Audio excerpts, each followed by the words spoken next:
নমস্কাৰ study ৰেছফুলি YouTube চেনেলটোলৈ পুনৰবাৰ আটাইকে স্বাগতম জনাইছোঁ। মৰমৰ ছাত্ৰ ছাত্ৰীসকল, আজি মই তোমালোকক প্ৰেমচন্দ্ৰৰ এটি খুবেই ধুনীয়া আৰু শিক্ষাপ্ৰদ কাহিনী ক'বলৈ ওলাইছোঁ।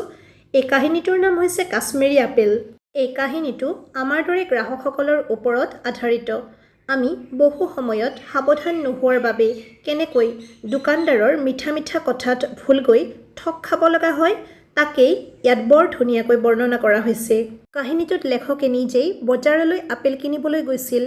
দোকানদাৰজনে আপেলবোৰ খুবেই ভাল বুলি কোৱাত লেখকে তেওঁৰ কথাত বিশ্বাস কৰি খুব আনন্দেৰে কিছু আপেল কিনি ঘৰলৈ লৈ আহিল। কিন্তু পিছদিনা পুৱা যেতিয়া তেওঁ আপেলবোৰ খাবলৈ উলিয়ালে তেতিয়া তেওঁৰ সেই আনন্দ নোহোৱা হৈ গ'ল। কিয়নো আপেলবোৰ ভিতৰত পচা আছিল। সেই পচা আপেলবোৰ দেখি লেখকে উপলব্ধি কৰিলে যে তেওঁক আচলতে ঠগোৱা হৈছে। এই কাহিনীটোৰ পৰা আমি এটা ডাঙৰ শিক্ষা পাওঁ। আমি যিকোনো বস্তু কিনোতে সদায় খুব সাৱধান হ'ব লাগে। যদি আমি বস্তু এটা ভালদৰে পৰীক্ষা কৰি নলওঁ তেন্তে লেখকৰ দৰে আমিও পচা কাশ্মীৰী আপেলহে পাম।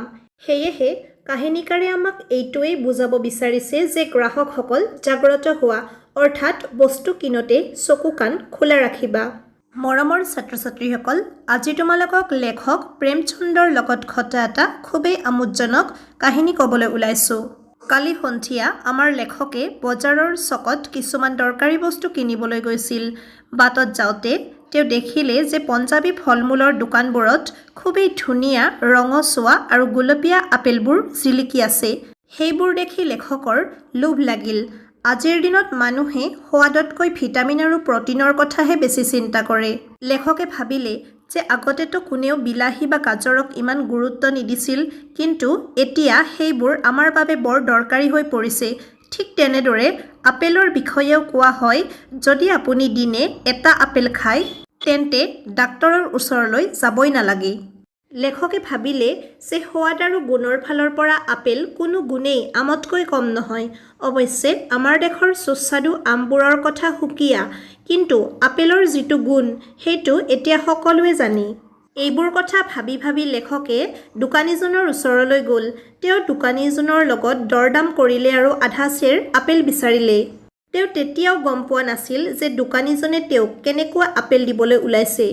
মৰমৰ ছাত্ৰ ছাত্ৰীসকল, তাৰপিছত কি হ'ল জানা? ফল মূলৰ দোকানী এজনে আমাৰ কাহিনীৰ নায়ক অৰ্থাৎ লেখকক কৈছিল, বাবুজী, বৰ সোৱাদ লগা আপেল দোকানত আহিছে, একেবাৰে কাশ্মীৰৰ, আপুনি লৈ যাওক, খালে মনটো ভাল লাগি যাব। তেতিয়া আমাৰ কাহিনীৰ নায়কজনে ৰুমালখন উলিয়াই দোকানীৰ হাতত দি ক'লে, বাছি বাছি দিবা দেই। দোকানীয়ে পাল্লাখন উঠালে আৰু দোকানত কাম কৰা ল'ৰাজনক ক'লে, ঐ ল'ৰা, আধা চেৰ আপেল উলিয়াই আন, বাছি আনিবি।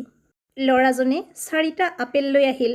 দোকানীয়ে সেইকেইটা জুখিলে, এটা পেকেটত ভৰালে আৰু ৰুমালখনত বান্ধি দিলে। নায়কজনে 4 অনা পইচা তাৰ হাতত দি ঘৰলৈ আহিল। ঘৰলৈ আহি তেওঁ পেকেটটো তেনেকৈয়ে থৈ দিলে, কাৰণ ৰাতি ফল খোৱাৰ নিয়ম নাই। কিন্তু আজি পুৱাত যেতিয়া তেওঁ মুখ হাত ধুই জলপানৰ বাবে এটা আপেল উলিয়ালে, চালে যে সেইটো পচা। এটা পইচাৰ সমান বাকলিটো গেলি গৈছে। তেওঁ ভাবিলে চাগে দোকানীয়ে ৰাতি দেখা নাপালে। দ্বিতীয়টো উলিয়ালে, কিন্তু এইটো দেখোন আধা পচা। এতিয়া তেওঁৰ সন্দেহ হ'ল, দোকানীয়ে মোক ঠগা নাইতো। তৃতীয়টো উলিয়ালে, সেইটো পচা নাছিল যদিও এফালে টিপা খাই একেবাৰে পিটিকি গৈছিল। চতুৰ্থটো চালে, সেইটো দেখিবলৈ ভাল আছিল যদিও তাত এটা ক'লা ফুটা আছিল। কাটি চোৱাত দেখা গ'ল যে ভিতৰত ক'লা ক'লা চেকুৰ আছে, যেনেকুৱা পোকে খোৱা বগৰীত থাকে। এটুকুৰাও আপেল খোৱাৰ যোগ্য নাছিল। লেখকজনে ভাবিলে, 4 অনা পইচাৰ বাবে মোৰ সিমান দুখ লগা নাই, যিমান সমাজৰ এই স্বভাৱটো দেখি লাগিল। দোকানীয়ে জানি বুজি মোৰ লগত প্ৰবঞ্চনা কৰিলে। যদি এটা আপেল পচা হ'লহেঁতেন মই ভাবিলোহেঁতেন যে হয়তো তেওঁ দেখা নাই, কিন্তু 4টাই বেয়া ওলোৱাটো স্পষ্ট ঠগবাজি।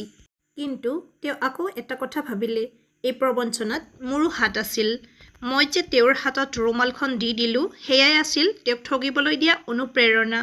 তেওঁ বুজি পাইছিল যে এই মানুহজনে নিজৰ চকু দুটা ব্যৱহাৰ নকৰে। মানুহে তেতিয়াহে অসততা কৰে যেতিয়া তেওঁ সুযোগ পায়। তেওঁ ভাবিলে যে আজিকালি পঢ়া শুনা কৰা বাবু বা অফিচৰ কৰ্মচাৰীসকলক কোনেও বিশ্বাস নকৰে। আপুনি থানা বা আদালতলৈ গ'লে এনেকুৱা অৱস্থা হ'ব যে আপুনি ডাঙৰ ক্ষতি কৰিও পুনৰ তালৈ যাব নিবিচাৰিব। কিন্তু বেপাৰীসকলৰ ওপৰত এতিয়ালৈকে বিশ্বাস আছিল। তেওঁলোকে জোখতে হয়তো অলপ কম বেছি কৰিব পাৰে, কিন্তু আপুনি যদি ভুলতে 5 টকাৰ ঠাইত 10 টকাৰ নোট এখন দি আহে তেন্তে ভয় খাব লগা একো নাছিল, আপোনাৰ পইচা সুৰক্ষিত আছিল। লেখকৰ এটা পুৰণি কথা মনত পৰিল। এবাৰ তেওঁ মহৰমৰ মেলাত এজন ফেৰীৱালাৰ পৰা ৰেউৰি অৰ্থাৎ তিলৰ পিঠা অথবা মিঠাই কিনিছিল আৰু ভুলতে এপইচাৰ সলনি 8 অনা এটা দি আহিছিল। ঘৰলৈ আহি যেতিয়া তেওঁ কথাটো গম পালে তেওঁ ভাবিছিল যে পইচাখিনি চাগে আৰু তেওঁ কেতিয়াও নাপাব। তথাপিও তেওঁ ফেৰীৱালাজনৰ ওচৰলৈ দৌৰি গ'ল। কিন্তু কি আচৰিত, সেই দুখীয়া ফেৰীৱালাজনে তেওঁৰ 8 অনাটো উভতাই দিলে আৰু ওলোটাই তেওঁৰ ওচৰত ক্ষমাহি খুজিলে। একেবাৰে শেষত আমাৰ কাহিনীৰ নায়ক অৰ্থাৎ লেখকে আমাক সাৱধান কৰি দিলে। তেওঁ ক'লে যে ইফালে কাশ্মীৰী আপেলৰ নামত এনেকৈ পচা আপেল বিক্ৰী কৰা হয়। তেওঁ আশা কৰিছে যে আমি যেন বজাৰত গৈ তেওঁৰ দৰে চকু মুদি নাথাকোঁ, নহ'লে আমি সকলোৱে এনেকুৱা পচা কাশ্মীৰী আপেলহে পাম। গতিকে মৰমৰ ছাত্ৰ ছাত্ৰীসকল, আমি বজাৰত বা ক'ৰবাত বস্তু লওঁতে সদায় চকু কাণ খোলা ৰাখিব লাগে আৰু সাৱধান হ'ব লাগে, নহ'লে মানুহে আমাৰ অসাৱধানতাৰ সুযোগ লৈ আমাকো ঠগিব পাৰে। বুজি পালানে? কাহিনীটো শুনি ভাল লাগিলে লাইক, শ্বেয়াৰ আৰু কমেণ্ট কৰাৰ লগতে চেনেলটো ছাবস্ক্ৰাইব কৰিবলৈ নাপাহৰিবা। ধন্যবাদ।